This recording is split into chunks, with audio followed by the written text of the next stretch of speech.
Friends, welcome to our channel Nissy Abby life style vlogs. అందరికీ happy Sunday అండి. అందరు ఎలా ఉన్నారు? బాగున్నారా? మేమైతే చాలా బాగున్నాం. ఏంటి చికెన్ చూపిస్తున్నారు అనుకుంటున్నారా? ఇవాళ వచ్చేసి నేను మీకు ఒక రెసిపీ తీసుకొచ్చాను మీ ముందుకైతే. ఇది ఒకసారి ట్రై చేయండి, చాలా బాగుంటుంది. ఏంటిదంటే చికెన్ పలావ్ అండి. మన ఛానల్లో 2K సబ్స్క్రైబ్ స్పెషల్ ఇవాళ చికెన్ పలావ్ చేస్తున్నాను. నన్ను ఎంతగానో ఆదరిస్తున్న మీ అందరికీ చాలా థ్యాంక్స్ అండి. ముందు ముందు మీలాంటి సపోర్ట్ నాకు ఉండాలని కోరుకుంటున్నాను. ఇదిగోండి, ఇది వచ్చేసి చికెన్ పలావ్కి చికెన్ మ్యారినేట్ చేస్తున్నాను. 1/2 kg పైనే ఉంటుందండి ఈ చికెన్. పిల్లలకి ఇష్టం అని చెప్పేసి తీసుకొచ్చామన్నమాట.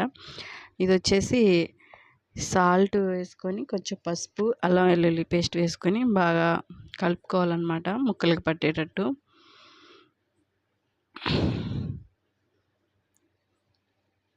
మొత్తం కలుపుకొని, పిల్లలకు కాబట్టి దీంట్లో నేను అంతగా కారం వేయనండి, వేస్తాను తర్వాత ఒక స్పూన్ మాత్రమే. ఈ రెసిపీ అయితే ఎవరు తిన్నా చాలా బాగుంటుంది. మీరైతే ట్రై చేయాల్సిందే కంపల్సరీ, ఎందుకంటే అంత బాగుంటుంది. ఎందుకండి ఇప్పుడు వచ్చేసి దీంట్లో కొంచెం మనం పెరుగు వేసుకుందాం. పెరుగు వేసుకుంటే ఇంకా టేస్ట్ బాగుంటుంది అనమాట. పెరుగు కూడా ఇప్పుడే కలుపుకుందాం. ఎందుకండి చూసారా, పెరుగు కూడా ముక్కలు పట్టేటట్టు బాగా కలుపుకోవాలి.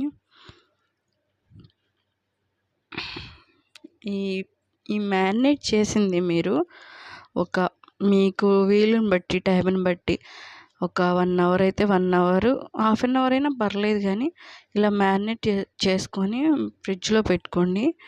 ముక్కలకి అరోమా అనేది బాగా పడుతుంది అన్నమాట. చాలా బాగుంటుంది. ఒక్కసారి మీరు కానీ ఈ రెసిపీ ట్రై చేయండి, మళ్ళీ మళ్ళీ చేసుకుంటారు మీరే, అంత బాగుంటుంది అన్నమాట. చూసారా, ఇప్పుడైతే నేను కలిపేసి ఫ్రిడ్జ్లో పెడుతున్నాను. ఫ్రిడ్జ్లో పెట్టేసాను. 1 అవర్ తర్వాత ఇంకా స్టార్ట్ చేస్తున్నానండి. సండే కదా, మళ్ళీ చర్చ్ ఉంటుంది, టైం అవుతుంది అని చెప్పేసి వెంటనే స్టార్ట్ చేశాను. ముందుగా ఒక డబరా పెట్టుకొని, మేము ఇద్దరము, పిల్లలు ఇద్దరే కాబట్టి ఒక 3 గ్లాసెస్ అయితే చేస్తున్నాను అనమాట. దానికి సంబంధించి వాటికి చూపిస్తాను చూడండి. ముందుగా ఆయిల్ అయితే ఒక 4 టీ స్పూన్స్ టేబుల్ స్పూన్ లాగా ఏదైనా వేసుకొని, తర్వాత ఇవి వచ్చేసి జీడిపప్పు, హోల్ గరం మసాలా, పలావ్ దినుసులు అంటారు కదా, అవి వేసుకొని వేయించుకుందాం. ఈ నూనె బదులు నెయ్యి కూడా వేసుకోవచ్చు, అవైలబుల్గా ఉంటే. నా దగ్గర అయిపోయింది, అందుకని వేయలేదు. నెయ్యి వేస్తే ఇంకా టేస్ట్ బాగుంటుంది. నేను ఎప్పుడు నెయ్యి వేస్తాను, ఈసారి లేదు. అదిగోండి, ఇప్పుడు ఈ జీడిపప్పు కొంచెం గోల్డ్ కలర్ వచ్చే వరకు వేయించుకోవాలి. చూసారా, గోల్డెన్ కలర్ వచ్చేసింది. చూసారా, మాడిపోతాయి, ఎక్కువ వేయించుకోకండి, మాడిపోతాయి. ఇలా గోల్డ్ కలర్ వచ్చేదాకా వేయించుకొని, ఇప్పుడు మనం దీంట్లోకి కట్ చేసి పెట్టుకున్న ఉల్లిపాయ ముక్కలు అయితే వేసుకుందాం. ఉల్లిపాయ ముక్కలు కూడా చక్కగా వేయించుకోవాలి. మరీ అంత బాగా ఏం వేయించుకోని అవసరం లేదు, రంగు మారేంత వరకు వేయించుకోవాలి ఉల్లిపాయ ముక్కలు కూడా. ఇది వచ్చేసి చికెన్ పలావ్ అండి, బిర్యానీ అయితే కాదు, చికెన్ పలావ్ ఇది. బిర్యానీ కూడా చూపించా కదా. ఇప్పుడు ఇది వచ్చేసి పచ్చిమిర్చి ఎక్కువ వేసుకోవద్దు, ఒక 4 పచ్చిమిర్చి అయితే వేసుకుంటున్నాను, మళ్ళీ మంట వస్తుంది అందుకని చెప్పేసి ఒక 4 పచ్చిమిర్చి వేసుకొని అవి కూడా బాగా వేగనిద్దాం. పచ్చిమిర్చి ఘాట్లు పెట్టుకొని వేసుకోండి, ఎందుకంటే చిందకుండా ఉంటాయి అన్నమాట. పచ్చిమిర్చి, ఉల్లిపాయలు బాగా వేగాలి. ఇప్పుడు ఇదైతే వేగినాయి కదా, పచ్చిమిర్చి కూడా వేగుతున్నాయి కదా. ఇప్పుడు వచ్చేసి మనం దీంట్లో అల్లం వెల్లుల్లి పేస్ట్ వేసుకుందాం. ఒక 2 స్పూన్లు వేసుకుందాం. నేను ఫ్రెష్గా ఇప్పుడే మిక్సీ పట్టుకొని వేసుకుంటున్నానండి. ఏదైనా ఫ్రెష్గా వేసుకుంటే చాలా బాగుంటుంది అన్నమాట టేస్ట్ వచ్చేసి. ఈ అల్లం పేస్ట్ని కూడా బాగా వేగనిద్దాం.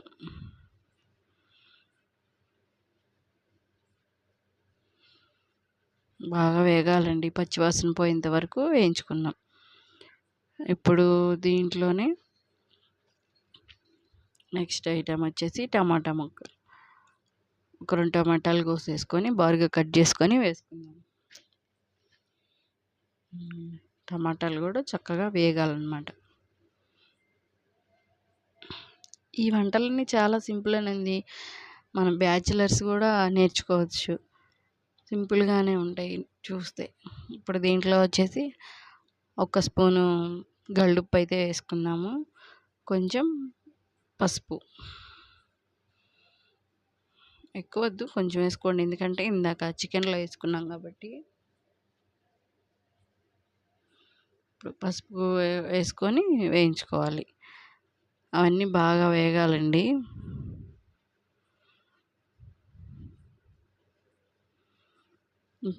బాగా వేగిన తర్వాత దీంట్లో ఇప్పుడు వచ్చేసి చూసారుగా, మూత పెట్టుకొని వేయించుకున్నాం, బాగా వేగినాయి. అడుగంటకుండా చూసుకోండి.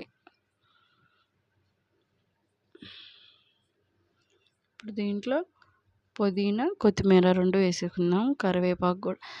ఏంటి చికెన్ పలావ్లో కరివేపాకు వేస్తుంది అనుకుంటున్నారు? కరివేపాకు ఆ ఫ్లేవర్ చాలా బాగుంటుంది, నాకైతే ఇష్టం, నేనైతే వేసుకుంటాను. మీ ఇష్టం, మీరైతే స్కిప్ చేసుకోవచ్చు. ఇప్పుడు పుదీనా, కొత్తిమీర కూడా వేసుకుందాం. నేను కరివేపాకు బాగానే తింటానండి, నాకు చాలా ఇష్టం, ఆ ఫ్లేవర్ బాగుంటుంది, ఆ స్మెల్ కూడా. ఇప్పుడు ఇవి కూడా వేగనిద్దాం బాగా. ఇప్పుడు దీంట్లో కారం కొంచెం, అంటే కొంచెమే వేసుకుందాం, ఎందుకంటే పచ్చిమిర్చి వేసాం కదా.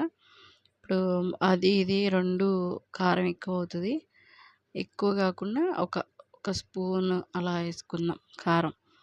ఎందుకంటే మళ్ళీ పిల్లలు మంట అని తినరు. మా బాబు అయితే అస్సలు తినడు, వాడు కొంచెం మంటగా ఉన్నా కూడా అమ్మో మంట అంటాడు. అందుకని చెప్పేసి నేనైతే తక్కువగానే, కారం మంట ఉండదులేండి, అది ఇంట్లో ఆడించుకున్నదే. ఇప్పుడు వచ్చేసి దీంట్లో 1 స్పూను ధనియాల పొడి వేసుకుందాం, ఇంకో స్పూన్ 2 స్పూన్లు వేసుకుందాంలేండి. అవి కూడా మొత్తం బాగా వేగాలి.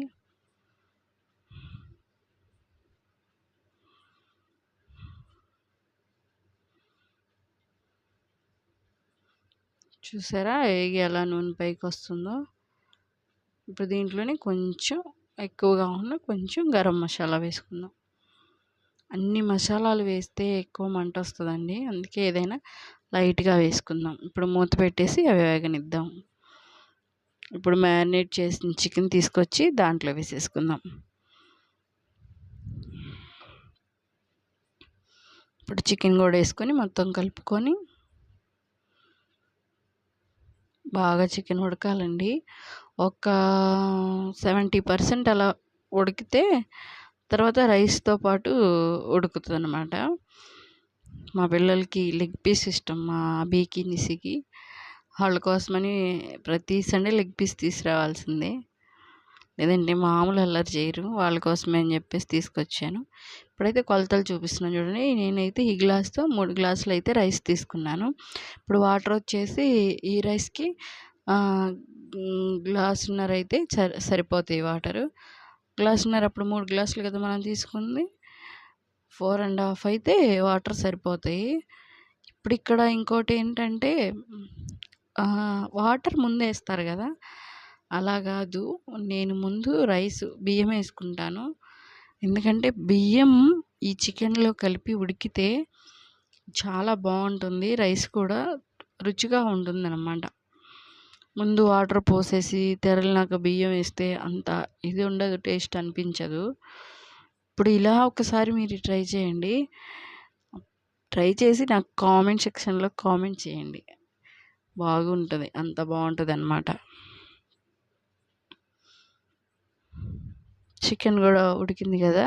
ఇప్పుడైతే మనం ఒక 1/2 అవర్ నానబెట్టుకున్న రైస్ దీంట్లో వేసేద్దాం. కడిగి శుభ్రంగా 2-3 సార్లు కడుక్కొని నానబెట్టుకున్న రైస్ ఇప్పుడు దాంట్లో వేసేసేద్దాం. రైస్ వేసేసి బాగా ఏం కలపొద్దు, అలా సరిచేసి మూత పెట్టేసి ఒక 5-6 నిమిషాలు ఉంచండి. రైస్ కూడా కుక్ అవుతుంది అనమాట దాంట్లో అయిపోయి. రుచి చాలా బాగుంటుంది. ఇలా ట్రై చేయండి. ఇప్పుడు రైస్ వేసినాక ఒక 5 మినిట్స్ అలా ఉంచుకుందాం మూత పెట్టేసి. తర్వాత నేను 5 మినిట్స్ అయింది కదా, వాటర్ పోస్తాను చూడండి.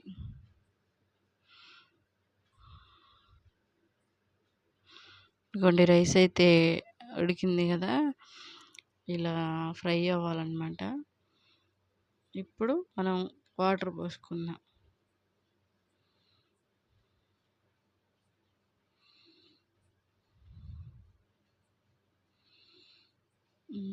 ఉప్పు సరిపోకపోతే ఇప్పుడే చూసుకొని వాటర్ పోసినాక ఉప్పు కూడా చూసుకొని చాలకపోతే మళ్ళీ వేసుకోవచ్చు. ఇప్పుడు వాటర్ కూడా పోసేసాం కదా, ఉడుకుతుంది. ఒక 10 మినిట్స్ అలా ఉడకనిద్దాం.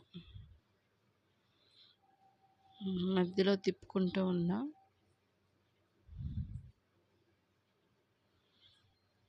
చూసారా ఉడుకుతుందని, చక్కగా ఉడుకుతుందా. ఆ ఉడుకుతుంటే ఆ స్మెల్లే బాగుంటుందండి, చాలా బాగా వస్తుంది.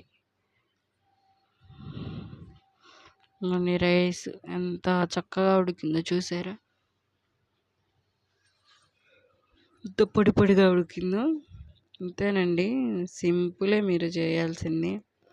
అంత పెద్ద ఏమి ఉండదు. సింపుల్గా చక్కగా చికెన్ పలావ్ అయితే రెడీ అయిపోయింది. కొంచెం గార్నిష్ చేసుకుందాం.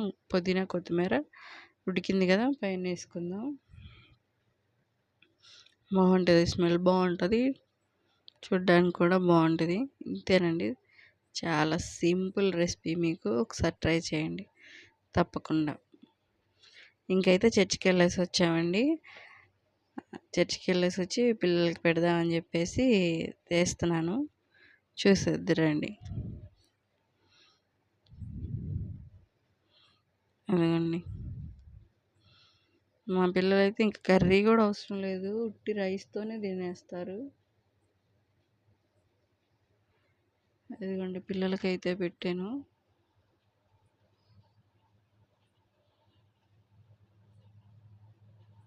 అదిగోండి మా